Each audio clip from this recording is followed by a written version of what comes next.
Kapag po sinabi na crispy dinuguan dito sa GMA Cavite, kami po yon.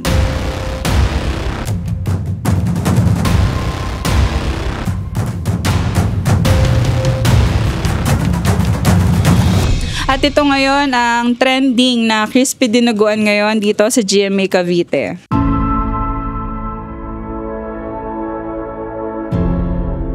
Hello po, ako po si Tony Sabino. Ako po si Ryan Recarte. Isa sa may-ari ng crispy dinuguan sa GMA Cavite. Ang tinitinda po namin ay crispy dinuguan with puto bigas sa gata. Ang crispy dinuguan po natin ay 60 pesos. Yung puto po namin ang presyo po ay 10 pesos each, 80 pesos per pack, 10 pieces na po siya. Minsan ako curious sila na meron palang nagtitindang purong dinuguan lang. Kasi madalas na dinuguan, makikita mo lang siya usually sa karinderya na may iba't ibang kasama. So sa amin po ay dinuguan lamang.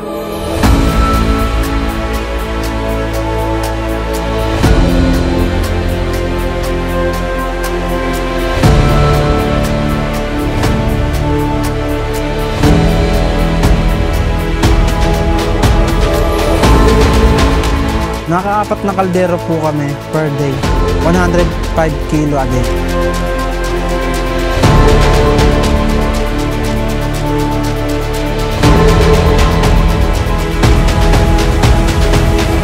Master Lex Crispy Dinuguan. Papanood daw po nila sa vlog. So, kasi marami na pong nag-feature dun sa paninda natin. Iba't ibang vloggers po. Napanood ko po sa Facebook. Matagal ko na hinahantay ito kasi every Sabado nadaan ako dito. Maraming pila. Marami na pong suki. Marami na pong suki dati pa, even before ma-vlog siya. Pero nung na-vlog, overwhelming po. Since na na-vlog siya, so ang haba po ng pila lagi.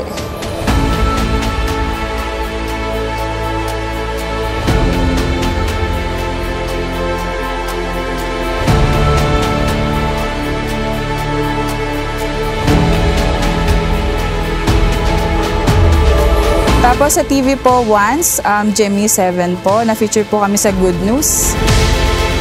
Pero ang talagang binabalik-balikan daw ng kanilang mga parokyano, ang pagiging crispy ng kanilang dinuguan. Panoorin niyo po ang kwento ng aming crispy dinuguan dito sa GMA Cavite sa Tikim TV.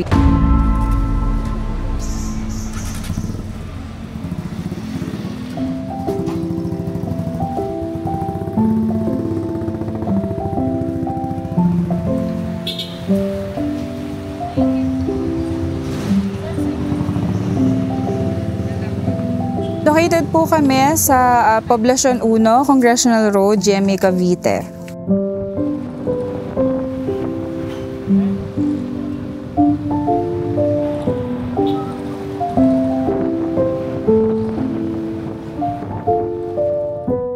Kami po ay nakapwesto sa tapat ng Holland Art Meat Shop po.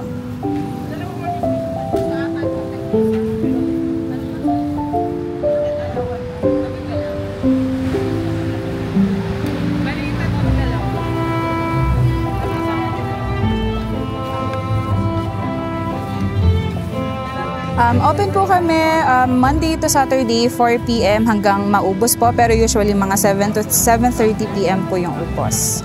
Usually yung customers po namin ay actually around the area. Pero madalas may mga nagpapakilala na dayo. Dumadayo sila galing sa Dasma, Batangas, Quezon. Nakakatuwa naman kapag mga nagpapakilala.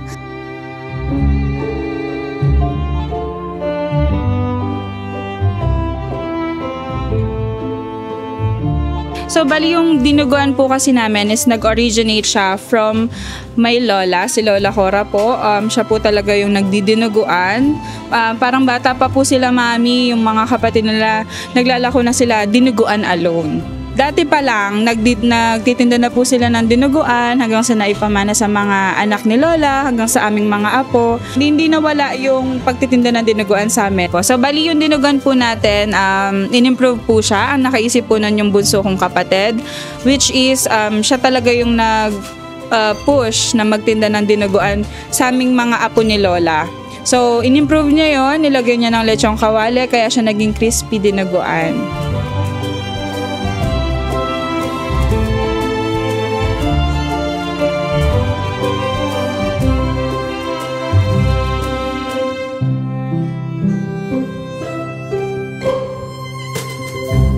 Ako po yung nakatoka sa pagluluto po ng aming tinda.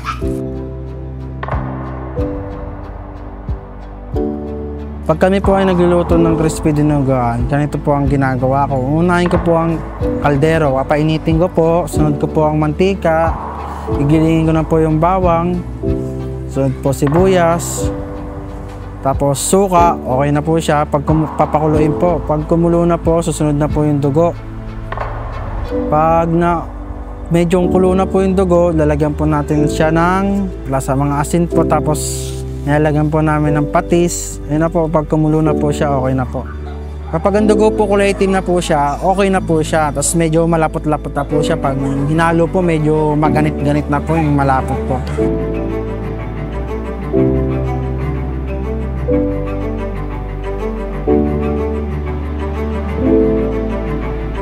Pagkaluto na po, nilalagyan ko po ng siling green or siling haba. Tapos sunod na po yung fried garlic. Tapos sunod po, salang na po. Minsan po sinasabay ko na rin po yung painit po ako ng mantika. Luto po ako ng crispy. Nagpiprito po ako ng lechong kawali. Pipirtuhin ko, pagkahango po, chachapin ko na po, slice. And then, prito po ulit, pangalawang prito po. Sabay hango po. Pagkahango po, lagay ko na po sa Tupperware, yun na po, i-deliver na po. Okay na po siya. Siyempre may additional na texture po siya, which is the lechong kawali, na talagang dino-double fry po namin para masiguro namin na talagang crispy siya kahit maisama po siya dun sa sabaw ng dinuguan, hanggang sa pag-uwi crispy pa din.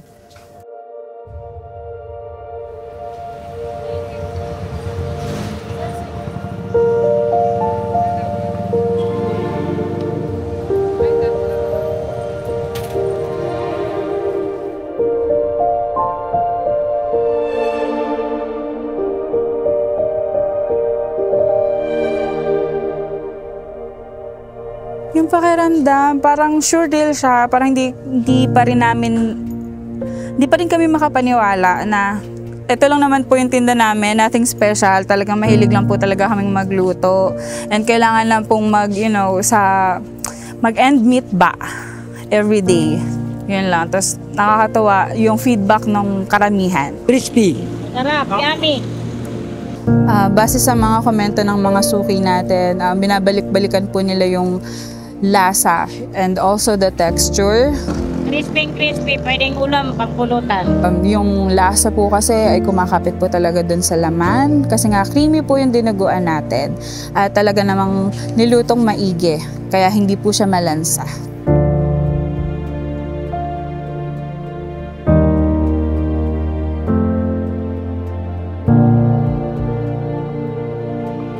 Pag nakikita po naming mahabang pila, lalo na po ako, ay masaya po ako. Nawawala po ang aking pagod. Sulit na sulit po ang pagod ko pag nakita po yung ganong kahaba ang pila.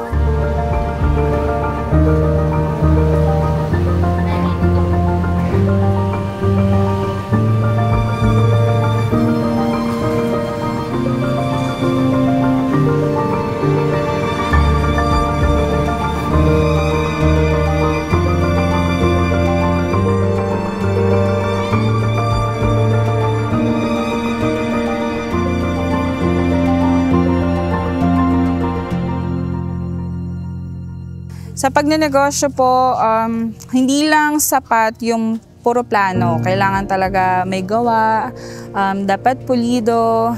Tsaka syempre sipag talaga kasi wala naman po negosyong madali eh.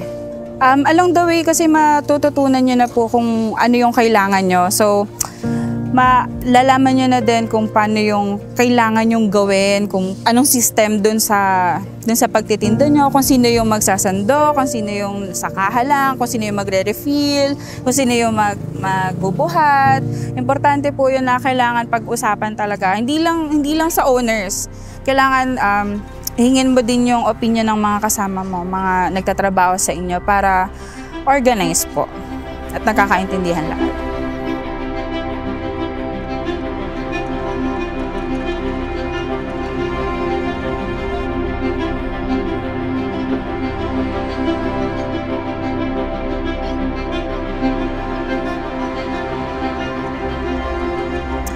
Halos nagsisimula pa lang po kami sa business pero dahil sa solid na suporta po talaga ng mga suki namin na pabalik-balik ho na hindi nagsasawa sa tinda namin. Kahit papaano po nakikita na nakakapundar kami kahit papaano bayad sa mga bills kasi number 1 yon sa bills, sa upa, sa everyday school.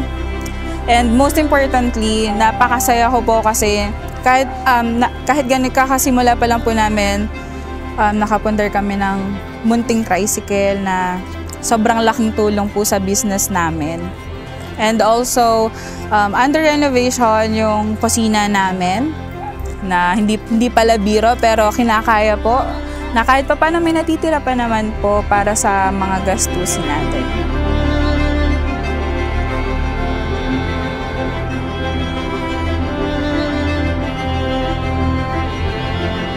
Looking forward po kami to open up another pop-up store na dinuguan with puto ang tinda ulit namin. Siyempre, kailangan po pag-isipang maigi kung yung marketplace.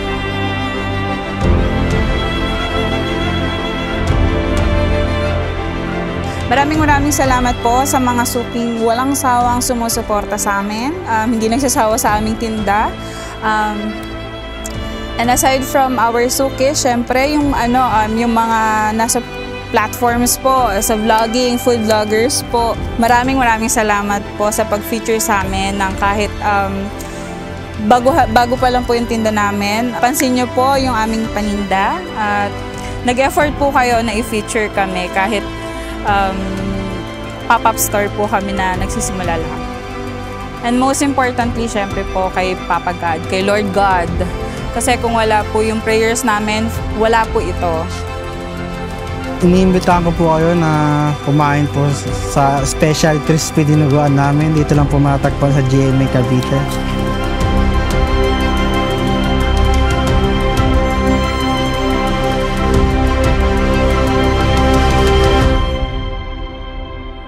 Meron po tayong Facebook, bagong gawa po. Master Lex Crispy Dinuguan po yung aming pangalan ng Facebook page.